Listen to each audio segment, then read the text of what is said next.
All right, so I think I'm recording. We're taking a look at our semester review problems, and here we've got three parts here where it's giving us three different types of functions and asking us to find the domain. It's not providing us with the graph, so we can't just look at it by inspection. When we have an equation, we always start out finding the the domain of the function by saying that the domain, my default answer is the domain is a set of all real numbers. However, it's a set of all real numbers excluding any values of x that cause division by 0, and it's also excluding any values of x that result in taking an even root, like a square root or a fourth root of a negative number. So we have to keep those two ideas in mind. When we look at this part A, we do not have any variables we do not have any variables in a denominator, so I don't have to worry. I don't have to worry about division by 0, but I do have an even root here, a square root, and I'm concerned that there might be values of x that when I substitute it in for the function that it produces the square root of a negative number. So since we control what values of x to plug in, we have to make sure that we plug in values of x that makes this 3x minus 6 0 or positive. Let's solve this inequality. And if I solve this inequality, I get that x is greater than or equal to 2. For some people, you don't want to make a silly mistake in writing your answer in interval or set builder notation. So I suggest maybe that you sketch a number line real quick with just a few values on it to give you an idea. 2 is acceptable because if you plug in 2, you get 6 minus 6, and the square root of 0 is 0.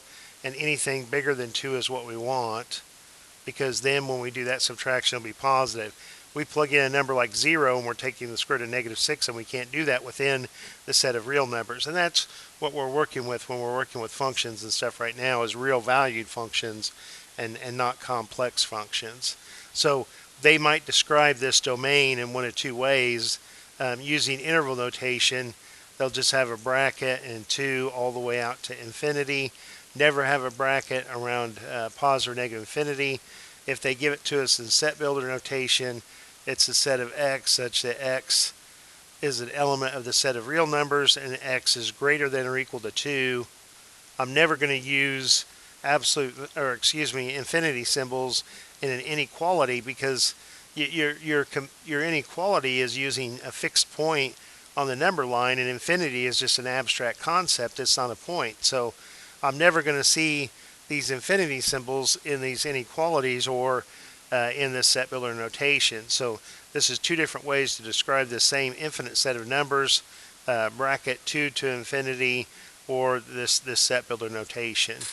All right, so I hope that helps. Let's go on and do these next couple parts in the same video.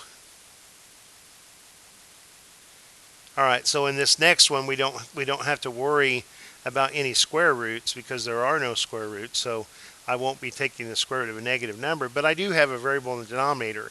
So I am concerned about division by 0. So I temporarily set that denominator equal to 0 to see if this equation has any solutions. And if it does, I have to avoid that by not letting those numbers be in my domain. So if I look at this, it's a quadratic equation, which I can always solve by completing the square or by quadratic formula, and sometimes we can factor it, and here it looks pretty easy that we can factor it. It's a lot easier to factor it just in your head when that leading coefficient is 1, and when the constant term is a smaller number that doesn't have a lot of different factors. So if I look at x minus 9 times x plus 2, the negative 9 times the positive 2 gives me negative 18, but if I add them, I get the negative 7, so that's what we want. So this equation, if this denominator does have ever equals 0, it'll be because that x is either equal to 9 or that x is equal to negative 2. That x is equal to negative 2.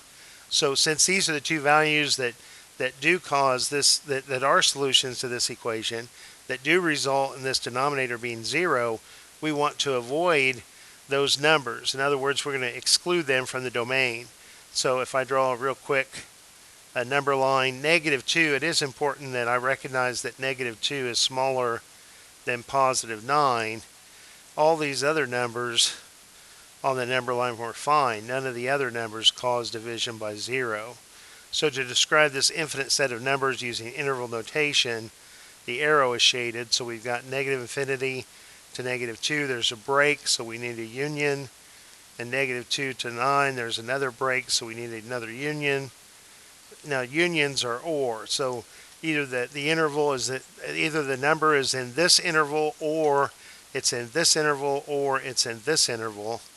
And of course, they may give us this to us in set builder notation. So let's look at it and see if we recognize it. And most likely in set builder notation, it's going to be much easier to recognize because we have x such that x is an element of the set of real numbers. And rather than saying that x is less than -2, or that x is between -2 and +9, or x greater than 9, most likely they're just going to list and say x cannot be -2 and x cannot be +9. Now it is possible that they would write it out in inequalities. It's not impossible that they would say x less than -2, or -2 less than x less than 9, or x greater than 9. But most likely in set builder notation would be that second one. But all three of these are different ways to describe the same infinite set of numbers. So I hope that, let's see if there's a part C. Yep, there is. All right, so here we have both a variable in a denominator and a variable underneath a radical. So remember that whenever we have an equation, we start out in the same way. The domain is the set of all real numbers, excluding any values that cause division by 0, and also excluding any values of x that result in taking an even root, such here as a square root of a negative number. We have to avoid that. So we've got both things going on at the same time. Anytime we have an inequality or a radical in the denominator, we're going to have a strict inequality. We're not going to let it equal 0. See, in that first one, we had greater than or equal to 0. Well, here, I want this 1 minus x. I can't allow it to be negative because it's under a radical. I can't allow it to equal 0 because it's in the denominator. I can take the square root of 0, I just can't divide by it. So anytime I have a radical in a denominator, I have to use a strict inequality. I can't say greater than or equal to. So if I solve this, I want values of x to be smaller than 1, and if you think about it, that makes sense. If